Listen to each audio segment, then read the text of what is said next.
नमस्कार, मी सुनीता. स्वागत आहे तुमचं माझ्या छोट्याशा यूट्यूब चॅनलमध्ये.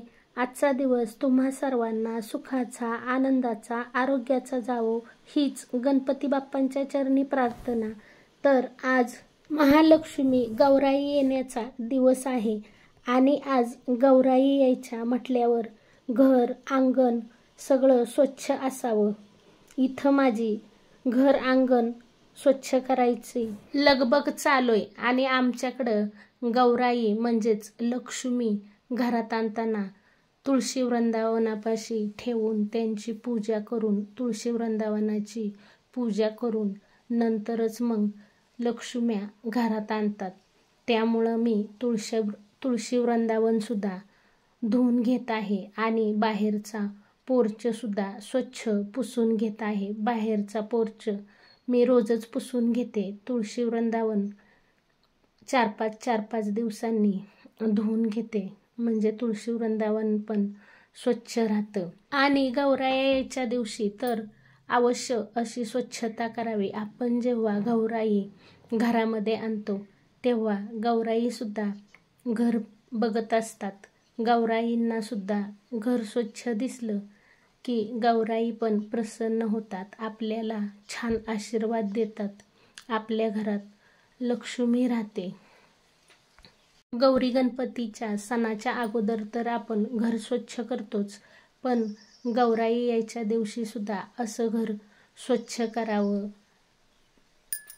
लक्ष्मी मातेला हळद प्रिय आहे म्हणून फरशी पुसताना फरशी पुसण्याच्या पाण्यामध्ये थोडीशी हळद टाकावी आणि फरशी पुसून घ्यावी, किंवा गोमूत्र टाकले तरी चालेल, म्हणजे आपले घर शुद्ध पवित्र होते. आमचं घर रस्त्यावर आहे, त्याच्यामुळं घरात धुरुळा भरपूर येतो आणि फरशी पुसायच्या अगोदर मी असा धुरुळा नेहमीच पुसून घेते आणि त्यानंतरच फरशी पुसून घेते. अशी जर आपण रोजच्या रोज थोडासा वेळ काढून जर स्वच्छता केली ना, तर मग आपलं घर कायम स्वच्छ राहतं.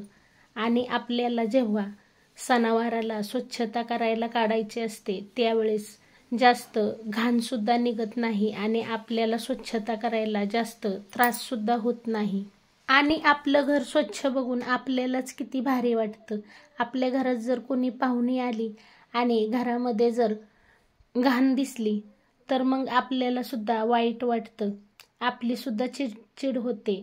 आणि घर जर स्वच्छ असलं तर आपल्याला सुद्धा प्रसन्न वाटतं, छान वाटतं. घरातलं वातावरण सुद्धा छान होऊन जातं.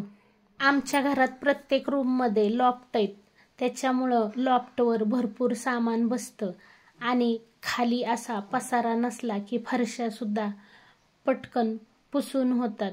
झाडू मारताना सुद्धा सगळीकडून झाडू मारून घेतला की झाडू सुद्धा पटकन मारून होतो आणि फरशा पुसायला कंटाळा पण येत नाही. खाली जर पसारा असला तर मग फरशा पुसायला पण कंटाळा येतो.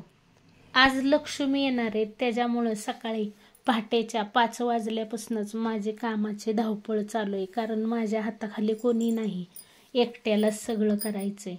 आणि कोणाला बोलवायचं म्हणलं तर प्रत्येकाच्या घरीच गौरी बसवायच्या असतात, त्याच्यामुळं कोणाला बोलवून सुद्धा उपयोग नाही. आणि घरातली रोजची कामं आवरून घेतली की मग काय जे करायचं आहे सणावाराचं ते दुपारच्या वेळेत करायला पण मूड येतो. 10 दिवस घरात गणपती बाप्पा असतात, त्याच्यामुळं घरात एवढं छान वाटतं ना. घरात गणपती बाप्पांसाठी डेकोरेशन केलेलं असतं, लाईटीचा झगमगाट असतो. सकाळ संध्याकाळ गणपती बाप्पांची आरती होते, मस्त मस्त नैवेद्य होतो. त्यामुळं हे 10 दिवस कसे कुठे जातात कळतच नाही. अशी माझी रोज स्वच्छता असते, रोज कानेकोपरे स्वच्छ करून काढते. त्यामुळे माझ्या घरात झुरळं पण नाहीत आणि घर पण छान स्वच्छ दिसतं. आज लक्ष्मी यायच्या म्हटल्यावर उंबऱ्यावर हळदीचं लेपन करून घेतलं, थोडीशी रांगोळी काढून घेतली. हळदी कुंकवाने लक्ष्मीची पावलं व स्वस्तिक सुद्धा काढून घेतलं. दारामध्ये छान अशी रांगोळी काढून घेतली आणि गौराया मी एकटीनेच बसवल्या. गौराया बसवतानाचा व्हिडिओ मी केला नाही, कारण आमच्या इथे लाईट नव्हती आणि माझ्या मोबाईलला चार्जिंग नव्हतं आणि त्यात आमची रूम पण खूप छोटी आहे, त्यामुळे स्टँड मांडून व्हिडिओ करताच येत नव्हता आणि व्हिडिओ शूट करायला माझ्याकडे कोणीच नव्हतं. त्यामुळे मी इथे तुम्हाला दुसऱ्या दिवशीचा व्हिडिओ दाखवत आहे. इथे माझ्या बहिणीची मुलगी आली आहे आणि माझा व्हिडिओ शूट करत आहे. गौराईंसाठी फराळाचं मांडून डेकोरेशन करून झालं आहे. आता मला सुद्धा तयार व्हायचं आहे. मस्तपैकी तयार होऊन आमच्या इथे सगळ्याजणी एकमेकांच्या घरी हळदी कुंकवाला जातात. मला सुद्धा मस्तपैकी तयार होऊन हळदी कुंकवाला जायचं आहे आणि त्यानंतर सुद्धा मी तुम्हाला पुढचा व्हिडिओ दाखवणार आहे. दुसऱ्या दिवशी गौरी विसर्जनाचा व्हिडिओ आणि आमच्या इकडे दोरे कसे घेतात हे सुद्धा मी तुम्हाला दाखवणार आहे. तर व्हिडिओ तुम्ही कुठेही स्किप न करता व्हिडिओ कंटिन्यू नक्की बघा. तर तुम्हाला माझं आजचं गौरी गणपतीचं डेकोरेशन कसं वाटलं कमेंट करून सांगायला विसरू नका. व्हिडिओ आवडला असेल तर एक लाईक जरूर करा. गौराईसाठी पुरणपोळीचा स्वयंपाक करून नैवेद्याचं ताट आम्ही सकाळीच भरून ठेवतो. सकाळी पुरणपोळीचा स्वयंपाक केला की मग संध्याकाळी गडबड होत नाही, निवांत हळदी कुंकवाला जाता येतं. आणि आता इथे मी जेवायच्या अगोदर सपळूक सोडणार आहे. म्हणजेच बघा, इथे मी विड्याची खाऊची पानं घेतली आहेत. 5-5 पानं मांडली आहेत आणि त्यावर या तिन्हीपैकी कोणतीही एक वस्तू ठेवायची. कारलं किंवा काकडी किंवा भेंडी, त्याचे छोटे छोटे तुकडे करायचे आणि ते तुकडे एक एक तुकडा पानावर मांडायचा. अगोदर शुद्ध पाणी घालायचं, त्यानंतर दूध घालायचं आणि ते पान गौराईच्या तोंडाला पुसायचं. ह्याला आमच्याकडे म्हणतात सपळूक सोडायचा. आणि हा विधी केल्यानंतरच मग आपण स्वतः जेवण करायचं. तर इथे माझा सपळूक सोडून झाला आहे आणि आता मी जेवण करणार आहे. हा असतो आजच्या दिवशीचा सपळूक सोडण्याचा कार्यक्रम. दुसऱ्या दिवशी आमच्याकडे लवकर उठून आंघोळ करून पहिले गौरीचे मुखवटे उतरवून ठेवतात, कारण पुरुषांनी गौराईचे मुखवटे बघत नाहीत. आणि त्यानंतर दोरे घेतात, गौरीचे मुखवटे उतरवून सुपामध्ये ठेवतात. आता माझ्याकडे पत्र्याचे सूप आहे. मी पत्र्याचे सूप स्वच्छ धुवून त्यामध्ये गौराईचे मुखवटे ठेवले आहेत आणि त्या सुपामध्ये आपले देवसुद्धा पुजतात. गौराया आणि देव सुपामध्ये पुजून झाले आणि आपले देवघरातले देव पुजून झाले की दूध, भात आणि त्यावर लाह्या ठेवून असा नैवेद्य ठेवतात. पहिला नैवेद्य गणपतीला ठेवतात, दुसरा नैवेद्य तुळशीमध्ये ठेवतात, देव्हाऱ्यावर ठेवतात, गौरायांना ठेवतात आणि त्यानंतरच दोरे घ्यायला बसतात. तर दोरे घेण्याची प्रथा सगळ्यांच्याकडे फार वेगवेगळे आहे. आमच्याकडे बघा अशी प्रथा आहे, जितका होईल एवढा मोठा दोरा पकडायचा आणि जेवढी आपली मुलं आहेत प्रत्येक मुलाचा एक दोरा, आपल्या स्वतःचा एक दोरा, मिस्टरांचा एक दोरा, देवाचा एक दोरा, असं तुम्ही 5 दोरे किंवा 7 दोरे किंवा 9 दोरे असे विषमांकी दोरे तुम्ही घेऊन हा दोरा आता पूर्ण एकत्र करायचा आणि अगोदर हळदीची गाठ बांधायची, त्यानंतर कुंकवाची गाठ बांधायची आणि त्यानंतर मग तुमची इच्छा आहे त्या वस्तूंची गाठ बांधायची. म्हणजेच काय तर आपण गौराईला ओटी ठेवतो, ओटीमध्ये हळकुंड, खारीक, सुपारी, खोबरं असतं, त्याच्या गाठी मारायच्या. आपण जो गौराईला फुलवरा ठेवतो त्या फुलवऱ्यांच्या गाठी मारायच्या. फुलवऱ्यामध्ये आमच्याकडे वाकळ असते, पेरूचं पान असतं, सीताफळीचं पान असतं, डाळिंब असतं, मग मखमल असते. अशा प्रकारे रामफळीचं पण पान असतं. अशा प्रकारे हा फुलवरा असतो. या फुलवऱ्यांच्या गाठी मारायच्या. म्हणजेच काय तर आपण प्रकृतीला धरून ठेवतो.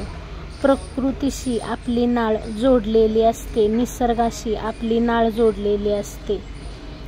अशा ह्या आमच्या इकडे गाठी मारतात आणि सगळ्या गाठी मारून झाल्यानंतर शेवटला पुन्हा पहिली हळदीची गाठ मारायची आणि नंतर शेवटची गाठ मारायची.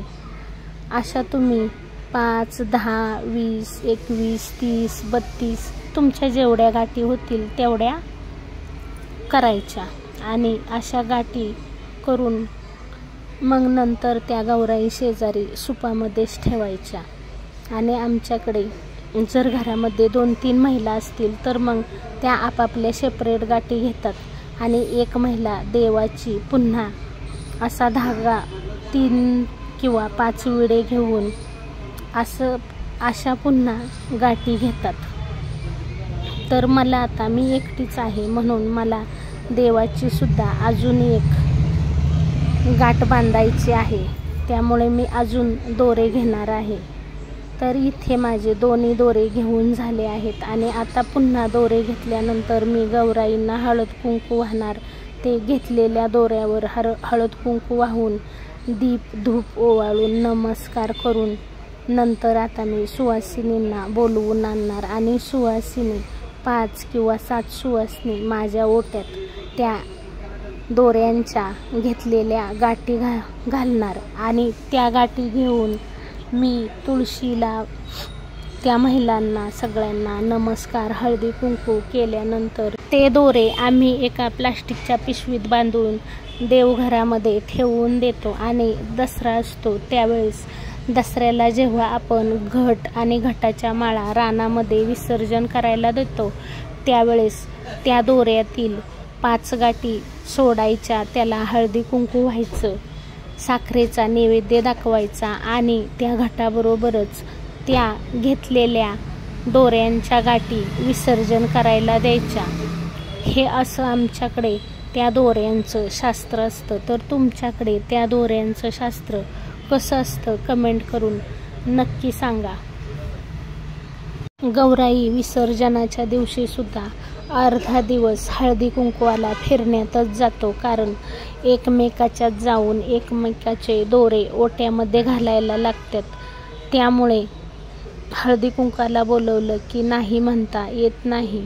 ओट्यामध्ये दोरे घेऊन झाल्यानंतर हे दोरे गौराई शेजारी सुपामध्येच ठेवायचे असतात. आणि सकाळी सुद्धा गौराईचे मुखवटे स्वच्छ सुपामध्ये ठेवले की मग ते दुसऱ्या दिवसापर्यंत हलवायचे नसतात.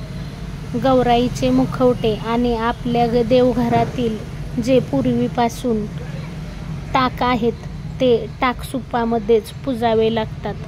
आणि त्यानंतर हे घेतलेले दोरे सुद्धा त्याच सुपामध्ये ठेवायचे असतात. आणि हे आता दिवसभर असेच सुपामध्ये ठेवायचे. संध्याकाळी पुन्हा याला धूप आणि दिवा लावायचा. आणि हे दोरे गौराई आणि टाक दुसऱ्या दिवशीच उचलायचे.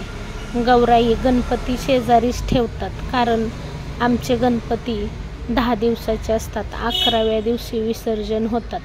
जेव्हा आम्ही 12व्या किंवा 13व्या दिवशी गणपतीचं डेकोरेशन काढतो तेव्हाच मग गौराई व्यवस्थित पॅकिंग करून पुढल्या वर्षासाठी ठेवतो. मी ही माहिती आज मुद्दामहून सांगितली, कारण ही पिढ्यानपिढ्या चालत आलेली पद्धत आहे आणि ही पुढच्या पिढीला पद्धत माहिती व्हावी म्हणून मी सांगितली आहे. आणि आता सुवासिनींना हळदी कुंकू देऊन दूध भात आणि लाह्या म्हणून प्रसाद देतात. सुवासिनींना नमस्कार करतात. घरात जर त्यावेळेस लहान मुलं जरी असली ना तरी त्यांना सुद्धा नमस्कार करतात, कारण असं म्हणतात की त्यांच्यामध्ये सुद्धा लक्ष्मी असते. घरामध्ये कुत्रा असेल तर कुत्र्याला सुद्धा आमच्या इकडे नमस्कार करतात, कारण लक्ष्मी कुणाच्या रूपात येईल आणि कुणाच्या रूपात आपल्या घरात येईल हे सुद्धा सांगता येत नाही. तर तुम्हाला माझा आजचा व्हिडिओ कसा वाटला कमेंट करून सांगायला विसरू नका. व्हिडिओ आवडला असेल तर एक लाईक जरूर करा. चॅनलला याआधी सबस्क्राईब केलं नसेल तर सबस्क्राईब करा, सपोर्ट करा. तर ताईंनो, मी तुमची माफी मागेन, कारण माझ्या व्हिडिओमध्ये बोलण्यात थोडीशी बरीचशी गडबड झाली आहे, कारण मी हा व्हिडिओ हॉस्पिटलमध्ये बसून एडिट करत आहे. अचानकच माझी तब्येत 2 दिवसापासून बिघडली आणि सणामुळे मला हॉस्पिटलला येता आलं नाही आणि आज मी हॉस्पिटलमध्ये बसून व्हिडिओ लेट होईल म्हणून एडिट करत आहे आणि आवाज देत आहे. त्यामुळे थोडंसं बोलण्यात इकडं तिकडं होत आहे, तर समजून घ्या. तर तुम्हाला आजचा माझा व्हिडिओ आवडला असेल तर एक लाईक जरूर करा. चॅनलला सबस्क्राईब करायला विसरू नका. व्हिडिओ पाहिल्याबद्दल खूप खूप खूप धन्यवाद. पुन्हा भेटूया असेच एका नवीन छानशा व्हिडिओसोबत. तोपर्यंत बाय बाय.